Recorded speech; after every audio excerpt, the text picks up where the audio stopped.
అందరికీ నమస్కారం. సంతోషం అన్నారు అందరూ.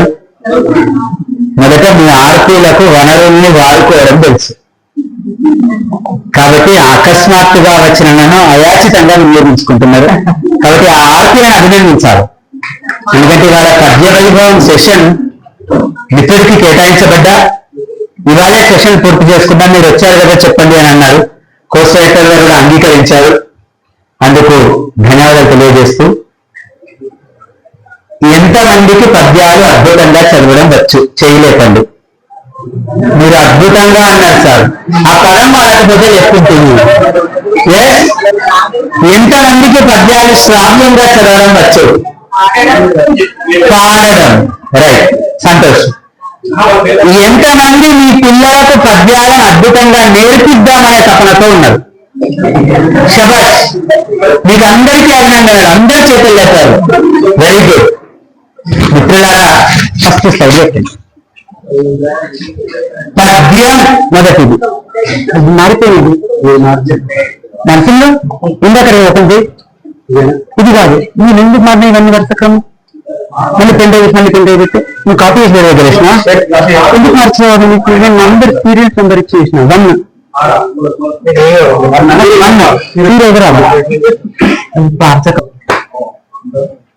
పద్యమే తెలుగువాడు, తెలుగువాడే పద్యం. పద్యాన్ని తెలుగువాడిని విడదీసి చూడలేము. పద్యం తెలుగువారి ఆస్తి, పద్యం తెలుగువారి అస్తిత్వం. ఎక్కడ తెలుగువాడు ఉంటాడో అక్కడ పద్యం తాండవిస్తుంది. ఎక్కడ తెలుగు భాషోపాధ్యాయుడు ఉంటాడో అక్కడ పద్యం పరిమళిస్తుంది. ఎక్కడ అంకిత భావం కలిగినటువంటి భాషోపాధ్యాయుడు ఉంటాడో అక్కడ పిల్లలందరూ కూడా పద్యాలను అద్భుతంగా ఆలపిస్తారు. దీన్ని మన భాషోపాధ్యాయులు అనేక మంది, చాలా మంది ప్రూవ్ చేశారు. మీరందరూ దాన్ని ప్రూవ్ చేస్తారు అనేటువంటి ఒక గొప్ప విశ్వాసం మన విద్యాశాఖకు ఉన్నది. అందుకని మనమందరం పద్యాన్ని బ్రతికిద్దాం అనేటటువంటి లక్ష్యంతో ముందుకు వెళ్దాం. వర్షకం చేసుకోవాలి. ఎందుకు అన్నది నువ్వు రెడీ ఉంది అక్కడే. చదువుకోవడం అంటేనే పద్యాలు చదవడం. తేరా పలకా బలకము నీరా అయ్యవారి చేతి పింపల రంగా పోరా భోజన వేళకు రారా పద్యాలు చదువ రాజకుమారా. రాజకుమారుడైనా సరే బడికి ఎందుకు వెళ్ళేవాడు గతంలో అంటే పద్యాలు చదవడానికి వెళ్ళేవాడు. అంటే చదువుకోవడం అంటే ఏం చదువుకోవడం?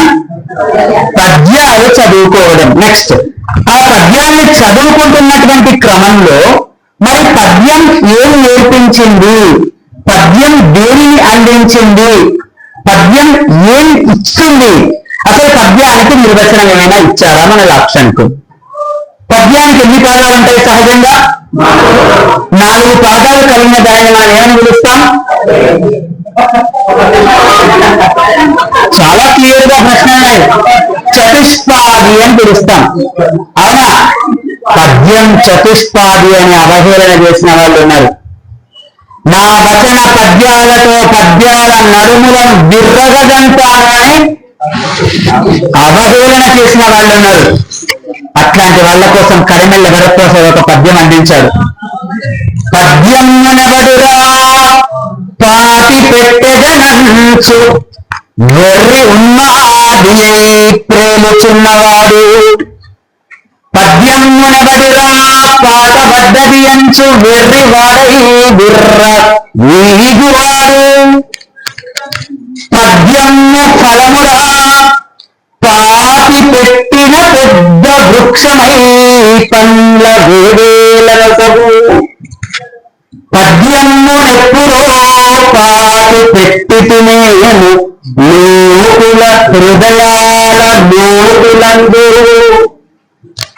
ఇప్పుడద్దాని వెలికి తీయుట ఎవరితరము?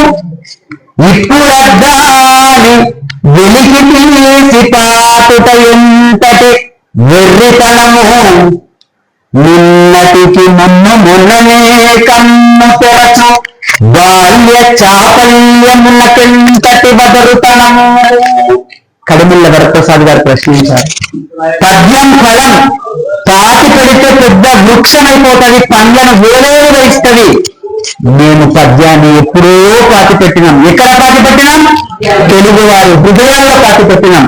అందుకని వెలికి తీసి పాతుట ఎంతటి వెర్రితనము అని ప్రశ్నించి ఆ పద్యానికి ఇచ్చినటువంటి నిర్వచనం కాలబద్ధమైన లాలిత్య గతి గలిగి నడక సొంపులు లుపునాట్యమోను శ్రవణ సుభగమైన ఛందో నిరతి గలిగి పలుకు బడులకు పద్యమోను. ఇది లేనిచిన నిర్వచనం కాదు. పద్యశిల్పం అనే పుస్తకం ఆధారంగా నండూరి రామకృష్ణమాచార్యుల వారు ఇచ్చినటువంటి పుస్తకంలో ఉన్నటువంటి పద్యము. పద్యానికి ఒక లాలిత్యమైనటువంటి నడక ఉంటదట, మనిషిని కట్టి పడేస్తుందట. ఛందస్సుకున్న గొప్పతనం అదే. ఆహ్లాదయతీతి ఛంద, ఛందస్సు శబ్దానికి విత్పత్తర్థమది. మనస్సును ఆహ్లాదపరిచేది ఛందస్సు. ఆ ఛందస్సు అనే ఫ్రేమ్ లో పద్యం బందీ అవుతుంది కాబట్టి అప్రయత్నంగా దానికి ఒక నడక అనేది వస్తుంది. ఆ నడక లాలిత్యమై ఒప్పాడుతుంటుంది. అది నాట్య విన్యాసంగా శోభిల్లుతుంది. అది చెవులకు ఇంపుగా ఉంటుంది. మామూలు పదాలు పేరిస్తే పద్యం కాదు, పలుకుబడులను అందంగా కూర్చి చెబితే అది పద్యంగా పరిమళిస్తుంది అంటారా. కాబట్టి పద్యం అంటే అది నెక్స్ట్ లలితమైనటువంటి నడకతో ఉంటుంది, అందంగా విరాజిల్లుతుంది, శ్రవణ సుభగంగా ఉంటుంది, ఒక చక్కనైనటువంటి పద్య విన్యాసంతో అది నిలబెడుతుంది అని చెప్పడానికి పద్యం యొక్క ఆ ఉదాహరణ. మీరు నేరుగా దాంట్లోనే మార్చేశారా? తెలుగులో మార్చారా? ఒకసారి వికాస పాఠ్యానికి మాతృక. మనం ఎలా ఉండాలో పద్యం చెప్పింది, మనం ఏం చేయాలో పద్యం చెప్పింది.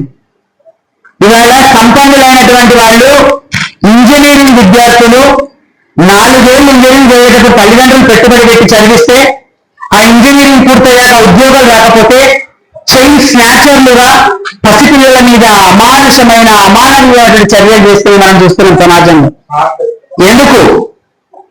ఏరకు మీ కచుగాయలు దూరకు మీ బంధుజనుల దోషము సుమ్మి పారకు మీ రణభూముల మీరకు మీ గురుగుల అజ్ఞవేదిని సుమతి. ఏరకు మీ కచుగాయలు గొప్ప తాత్వికతతో చెప్పిన పద్యం, బద్దన చెప్పిన పద్యం. ఇవాళ టీచర్లను ధిక్కరిస్తున్న పిల్లలను మనం చూస్తున్నాం. ఖమ్మంలో మనం మొన్ననే చూసాం. ఒక లెక్చరర్ మొబైల్ ఫోన్ తీసుకుంటే ఆ కళాశాల విద్యార్థిని లెక్చరర్ ని ఫోన్ ఇస్తావా ఇవ్వవా అని బండ బూతులు పెట్టి చెప్పుతో కొట్టిన దృశ్యం మనం చూసినాం. ఒకవేళ ఈ పద్యం నేర్పించి ఉంటే ఘటన జరిగేదా? ఏరకు మీ కసుగాయల్ దూరకు మీ బంధుజనుల దోషము సుమ్మి పారకు మీ రణభూముల మీరకు మీ గురుగుల అజ్ఞమేదిని సుమతి. ఈ పద్యం చిన్నప్పటి నుంచి నేర్పించినట్టయితే ఒక వ్యక్తిత్వ వికాస పాత్ర ఏం జరిగింది? ఎందుకు పద్యానికి ఇంత కీర్తి వచ్చింది? చరిత్రలో పద్యం ఒకటే శాశ్వతం. అట్లాంటి సార్ ఎంత గుండెవేద్యం కావాలి మీకు? పోతనలేడు పోతన రాసిన పద్యం బతుకుంది, బద్దెనలేడు బద్దెన రాసిన పద్యం మనం ఆలపిస్తున్నాం. నాచన సోమన లేడు సోమన హరివంశ పద్యాలు తెలుగు వాళ్ళ నాలుకల మీద నాట్యమవుతున్నాయి. అందుకని మన గుబల చెన్నాకాలలో ఒక అద్భుతమైన పద్యం చెప్తారు మిత్రులారా. గుడి పూలును ముగి పూడును వడి నీళ్ళను చెరువు పొగును వనమును కులమను చెడనిది పద్యం ఒకటి కుడి ఎడమల కీర్తిగన్న గువల చెన్నా. చాళుక్యాల కాలంలో కట్టించినటువంటి ఆలయాలు ఇవాళకి శిథిలమైపోవచ్చు, కానీ చాళుక్యుల ఆస్థానంలో ఉన్నటువంటి నన్నయ్య రాసిన పద్యం చెక్కు చెదరకుండా నిలిచి ఉంది. అందుకని గుడి కట్టిస్తే కూలిపోవచ్చు, బావులు తవ్విస్తే కూలికపోవచ్చు, నీటి ప్రవాహ ఉధృతికి చెరువు కట్ట తెగిపోవచ్చు. కానీ ఒక తోట పెట్టిస్తే ఆ తోట కూడా అగ్నిదేవుడికి ఆహుతి కావచ్చు. కానీ పద్యం అజరామరంగా ఉంటుంది, పద్యం శాశ్వతంగా నిలిచి ఉంటుంది, పద్యం ఎల్లప్పటికీ తన యొక్క అజరామరత్వాన్ని సంతరించుకుంది అని చెప్పింది పద్యం. అందుకే పద్యం నైతిక విలువలతో విలసిల్లింది, ఒక భావి తరాలకు వ్యక్తిత్వ వికాస పాఠేయంగా మారింది. నెక్స్ట్, ఇందుకు మనకు బోలెడు పద్యాలు ఉదాహరణలుగా ఉంటాయి. మన పద్యాలు అన్ని కూడా మన టెక్స్ట్ బుక్ లో ఉన్న పద్యాలు కావచ్చు, మనం నేర్పిస్తున్న పద్యాలు కావచ్చు, పిల్లల్ని ఒక శక్తివంతమైనటువంటి పౌరులుగా మలుస్తున్నాయి. అనగనగనాగం అతిశయిల్లుచు ఉపకారికి ఉపకారము తనకోకన్న తన శత్రువు చదువది ఎంత కలిగిన ఏరకుమీ కసుగాయలు కష్టపెట్టబోకు బొంకనవాడు యోగ్యుడని పుంజములెత్తు. అంటే ఇదే కాదు, ఇటువంటి పద్యాలు పిల్లల్ని సమున్నతమైనటువంటి విలువలు కలిగినటువంటి వారుగా తీర్చిదిద్దుకున్నాయి. మీరు ఒక కథ చదివితే ఆ కథను మొత్తం మళ్ళీ యథాతథంగా చెప్పకపోవచ్చు. ఒక 3 పేజీల వచన కవిత చదివితే ఆ 3 పేజీల వచన కవితను యథాతథంగా అప్పచెప్పడానికి మనకు కష్టం కావచ్చు. కానీ అదే ఒక పద్యం చదివినా, 4 పాదాల పద్యం చదివినా, 32 పాదాల అల్లసాని పెద్దన లాంటి ఉత్పల మాలిక చదివినా ఇవాళ ధారణలో ఉంటున్నది. ఎందుకని? పద్యంలో ప్రాస స్థానం ఏదైతే ఉందో అది ధారణకు ఉపయోగపడేటటువంటి స్థానం. గుళ్ళ దగ్గర చూడండి, ఏమీ రానటువంటి నిరక్షరాస్యులైన భిక్షగాడు కూడా లక్షాధికారైన లవణమన్నమే రా. ఎందుకు ధారణ అయింది ఆయనకు? నేర్చుకున్నాడా? చదువుకున్నాడా? లేదు. వాళ్ళ తాత తండ్రికి నేర్పిస్తే, ఆ తండ్రి వీడికి నేర్పిస్తే, వీడు భవిష్యత్ తరాలకు నేర్పిస్తాడు. అందుకని పద్యం ఒక వారసత్వ సంపద తెలుగువాడు. ఎందుకోసం ధారణగా ఉన్నది? ఎందుకు నిలబడ్డది? తెలుగు పద్య రచన నిలుచు కంఠస్థమై అతికి పోయి మనసు అరగలోన మనుజ గాత్ర ధర్మ మర్మ చైతన్యం చిందునాడు తెలుగు ఛందమందు.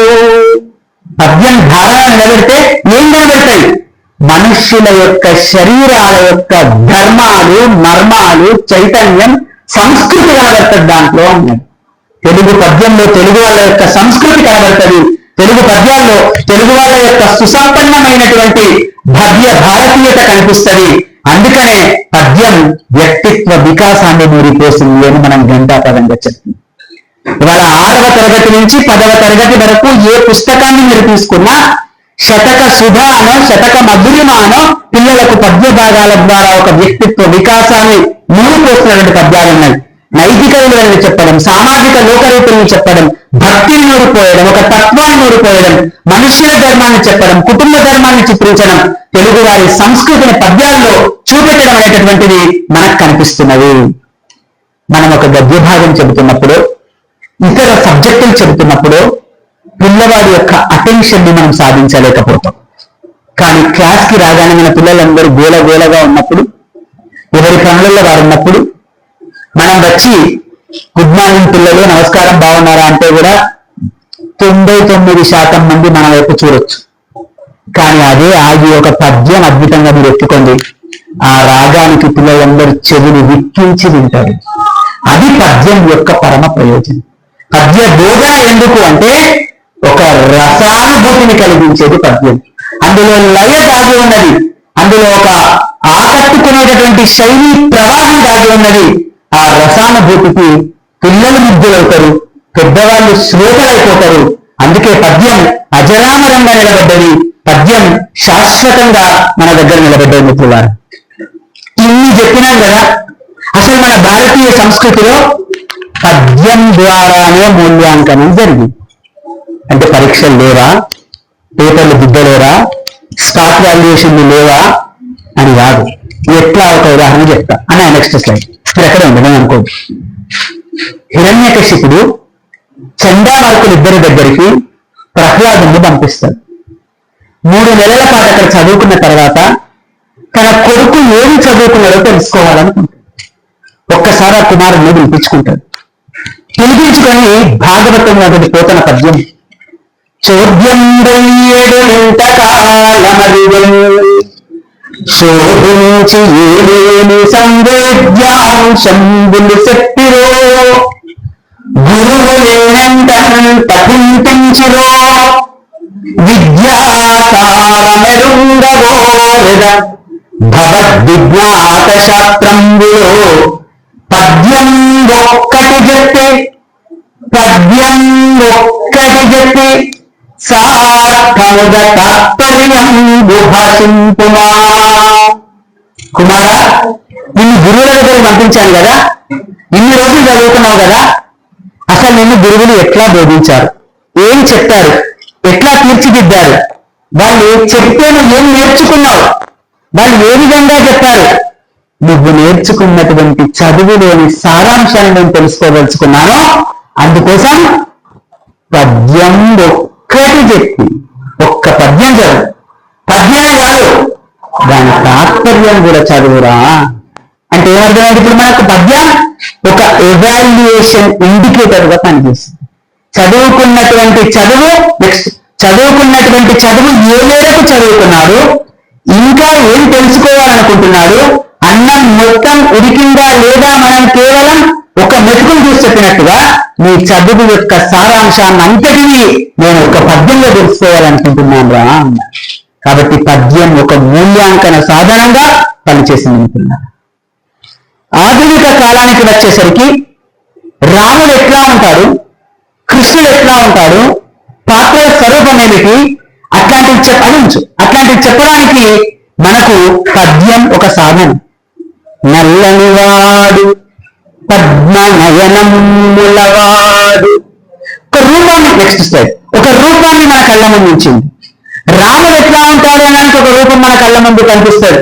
మళ్ళా రామాయణ పద్యం నీల మేఘఛాయ బోలు దేహమువాడు ధవళాబ్జపత్ర నేత్రములవాడు కంబు సన్నిభమైన కంఠంబు గలవాడు చక్కని పీన వక్షంబువాడు తిన్ననౌ కనుపట్టు దీర్ఘబాహులవాడు ఘనమైన దుందుభిస్వరమువాడు పద్మరేఖలు గల్గు పదయుగంబులవాడు బాగైన ఎట్టి గుల్పములవాడు కపట మెరుగని సత్యవాక్యములవాడు రమణి రాముండు శుభ లక్షణములవాడు ఇన్ని గుణములు రేపింపనెసగువాడు వరుస సౌమిత్రి బంగారు వన్నెవాడు. రాముడి రూపం మన కళ్ళ ముందు నిలబెట్టింది. నీల మేఘఛాయతో ఉంటాడు, వికసించినటువంటి తామరల వంటి కన్నులు కలిగినటువంటి వాడు. ఆయన కంఠం ఎట్లా ఉంది, వక్షం ఎట్లా ఉంది, బావులు ఎట్లా ఉన్నాయి, పదయుగములు ఎట్లా ఉన్నాయి, పాదాలు ఎట్లా ఉన్నాయని చెబుతూ చివరికి అన్ని లక్షణాలు ఉన్నాయి. వరుస సౌమిత్రి బంగారు వన్నెవాడు. లక్ష్మణునికి కూడా అవే లక్షణాలు ఉన్నాయి, కానీ రంగు బంగారం రంగులో ఉన్నాడు. ఇది తెలుగు పద్యం చేసినటువంటి పని. ఇవాళ సినిమా ఇండస్ట్రీకి మనుషుల రూపాలు ఎట్లా ఉంటాయంటే ఏం చేయాలి? ప్రాచీనమైనటువంటి భారత భాగవత పౌరాణిక పద్యాలను చదవాలి. ఆ పద్యాలు చదివితే అది ఎట్లా ఉంటుందనేది పద్యం సన్నివేశాలను వర్ణించింది, అద్భుతమైనటువంటి ఊహాశక్తిని వికసించింది. మనకందరికీ తెలుసు ప్రవరణ స్వరూపం పాఠం ఇంతకుముందు టెక్స్ట్ లో ఉన్నప్పుడు నెక్స్ట్ స్లైడ్ అటజని కాంచే పద్యం అందరికి నోటికి వచ్చి కదా మనం అందరికీ. తెలుగు సాహిత్యంలో ప్రబంధ సాహిత్యంలో ఒక గొప్ప మణి మకుటం లాంటి పద్యం. అటజని కాంచె భూమి సురుడంబరచుంది శిరస్సరజ్జరీ పటల ముహుర్ముహుర్తదంగ తరంగ మురంగ నిస్వనస్ఫుట నటనానుకూల పరిపుల్ల కలాప కలాపిజాలముతి కటక చరక్కరేణుకరకంపితకాలము శీతశైలము. సమాసం వెతుక్కునే వాళ్లకు సమాసం కనబడుతుంది, వర్ణన వెతుక్కునే వాళ్లకు వర్ణన కనిపిస్తుంది, ఆలంకారికత వెతుక్కునే వాళ్లకు ఆలంకారికత కనిపిస్తుంది, ధార వెతుక్కునే వాళ్లకు ధార కనిపిస్తుంది, వర్ణన వెతుక్కునే వాళ్లకు వర్ణన కనిపిస్తుంది. అది పెద్దన యొక్క గొప్పతనం. ఇంత గొప్ప పద్యం ఉన్నది కాబట్టే ఇవాళ మనం తెలుగు వాళ్ళుగా నిలబడ్డాం. మనం తెలుగు సంస్కృతికి వారసులుగా, భావి తరాలకు వారధులుగా మనం నిలబడుతున్నాం. మిత్రం, పద్యం ఏం చేసింది?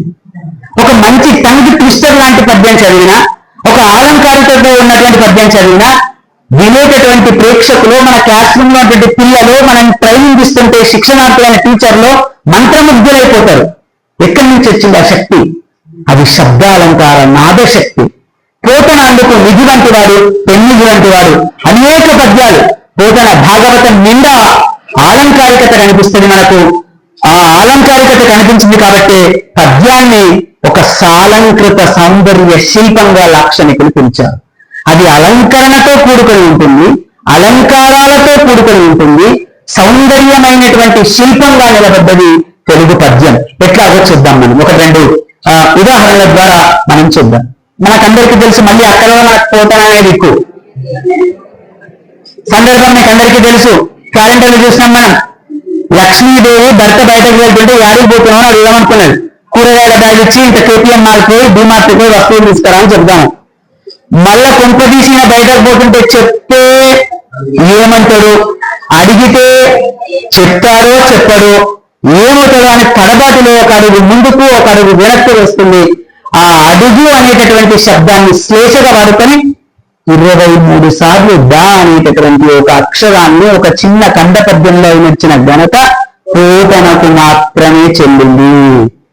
అడిగడనని కడువడి జను నడుగున కనమగుడు ముడిగడని నొడనుడుగు వెడవెడ జిడిముడి దడబడ నడుగిడు నడుగిడదు జడున అడుగిడు నెడలన్. ఆమె అడుగుదాం అనుకున్నది, సిగ ముడి సవరించుకున్నది, ఒక అడుగు ముందుకేస్తున్నది, ఒక అడుగు వెనక్కేస్తున్నది. ఆయన అయితే బయటకు అడుగు పెట్టిండు, ఈమె నోట్లకెళ్ళి ఒక మాట కూడా అడగలేదు. ఇది పద్యం యొక్క సారాంశం.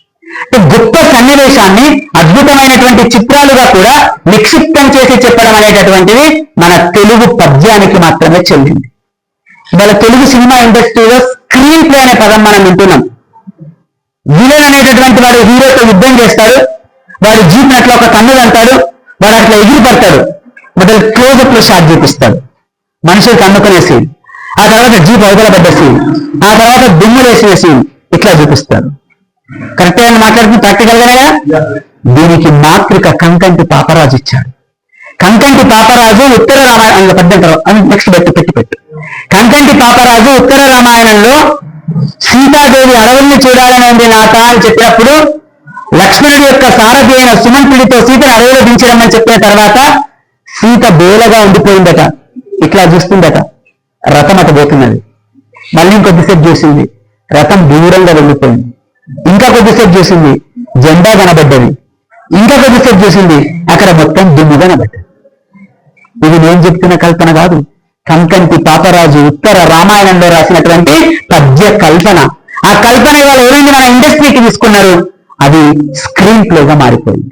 అంటే తెలుగు పద్యం తెలుగు సినిమాకు భారతిగా నిలబడ్డది.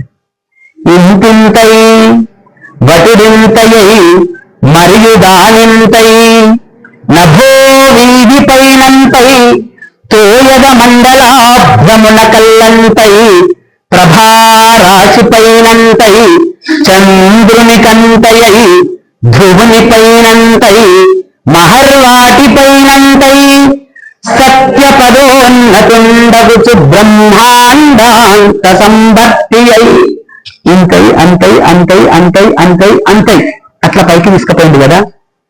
తర్వాత పద్యంలో కిందికి దింపుకుంటా వస్తుంది. నిజంగా మనం తెలుగు పద్యం లోతులు పట్టుకోవాలి, పద్యం యొక్క తాత్వికత పట్టుకోవాలి. ఉద్యమం అవుతుంది, బ్రేక్ తీసుకున్నామా? వద్దు కదా, రైట్.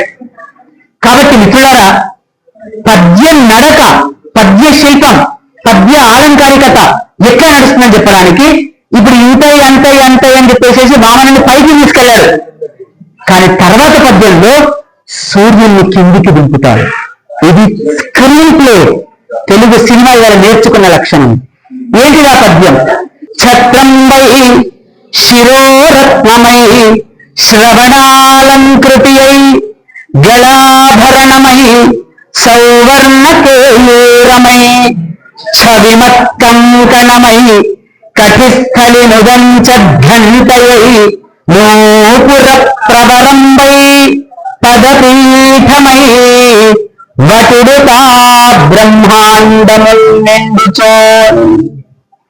ఇక్కడ వామనుడైనటువంటి ఆ వటుడు పెరిగాడు అనడానికి ఆకాశంలో ఉన్నటువంటి సూర్యుడిని కిందికి దింపాడు పోతన.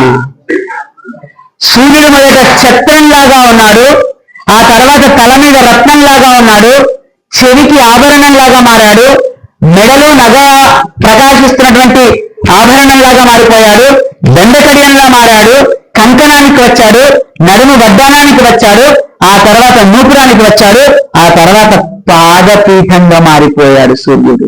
ఎంత గొప్ప వర్ణన! అసలు ఇమాజిన్ చేయడానికి ఈ ఊహాశక్తి పిల్లలకు నేర్పితే సృజనాత్మకత అనేది వెల్లువిరుస్తుంది మిత్రులారా. ఎందుకు ఇప్పుడు మనం చెప్పుకోవాలి దీన్ని? ఈ కల్పనా శక్తి మనకు కావాలి, ఈ ఊహాశక్తి మనకు కావాలి. పద్యం చమత్కారాలను నేర్పించింది. పిల్లవాడిని చేయండి ఖాళీ సమయంలో, మనం ఎక్స్ట్రా వేసినటువంటి పీరియడ్ లో, మనకు అదనంగా తీసుకున్నటువంటి సబ్స్టిట్యూట్ క్లాసులకు వెళ్ళి 4 చమత్కారాలైనటువంటి పద్యాలు చెప్పండి. మన ఖాళీ పీరియడ్ అని కనబడితే వాడే మన దగ్గర కురుక్కుంటూ వస్తారు. సార్ మా క్లాస్ ఖాళీ ఉంది సార్ రండి అంటారు. అంటారా అన్నారా? సార్ రాకపోతే బాగుండు అని ఏ పిల్లవాడు కూడా తెలుగు టీచర్ గురించి అనుకోవడానికి వీలు లేదు మిత్రులారా. అందుకేంటి మన దగ్గర సాధనం చమత్కార పద్యాలు ఉన్నాయి. కొండ నుండునే మళ్ళీ కోరిన పాలిచ్చు, పశువు శిశువు తోడ పలుక నేర్చు, వనిత వేదములను వల్లించుచుండును, బ్రాహ్మణుండు కాకి పలలముదిను. ఇట్లాంటి 4 పద్యాలు పూర్వగంటకేసి దాని భావం చెప్పి చూడండి. అరే ఎట్లుంటుంది సార్, అసలు ఎట్లా సాధ్యమవుతుంది సార్, నెమలి పాలెట్లేస్తారు సార్ అడుగు. మనం బీరుపులతో చదవాలి పద్యాన్ని. పద్యాన్ని చదివేటప్పుడు ఎక్కడ బీరువాలు అనేది చాలా ప్రధానం మిత్రులారా.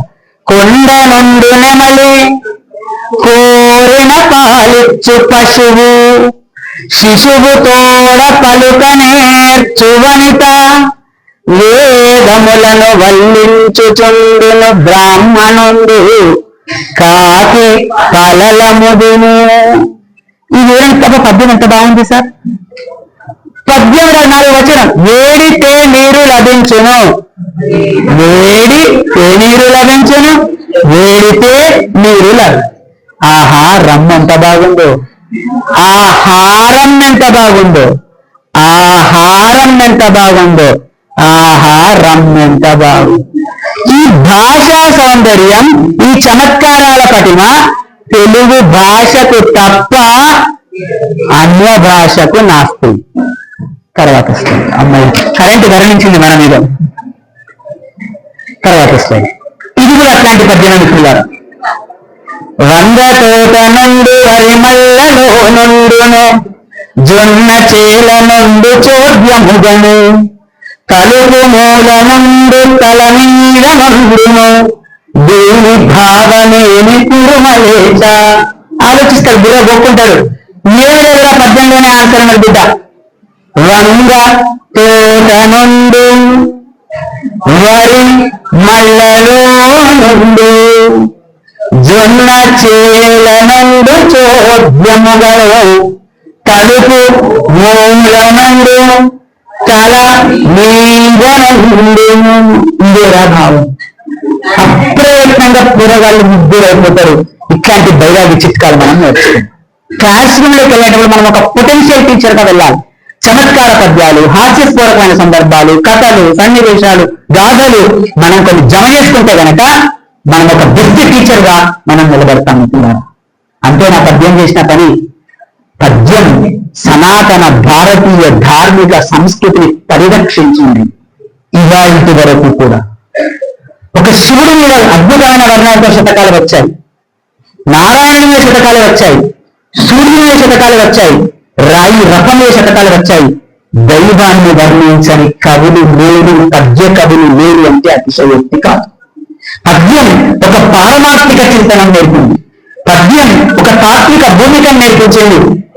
తల్లి గర్భం నుండి ధనముడేడు వెళ్ళిపోరుడి నాడు వెంటరాదు, లక్షాధికారైన లవణమన్నమెక మెరుగు బంగారం వింగదు, విత్తమార్జన చేసి విర్రవీగుటే గాని కూడబెట్టిన సొమ్ము కురువగోరు, కొందుగా మరుగైన భూమిలో కళ్ళబెట్టి దాన ధర్మము లేక దాచి దాచి తులకు దొంగలకి దురలకము తేనె జుంటి గలీయమా తిరుమలకు భూషణ వికాస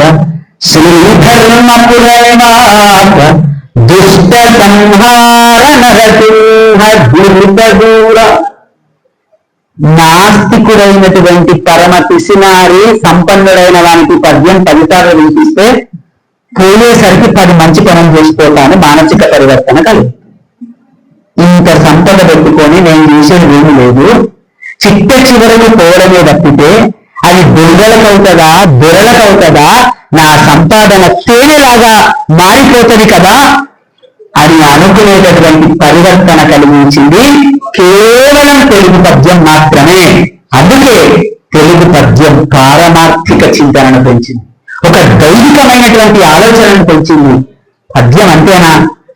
పద్యం గర్జిస్తే సమాసం అంతా పద్యంగా నడిపిన వాళ్ళు ఉన్నారు.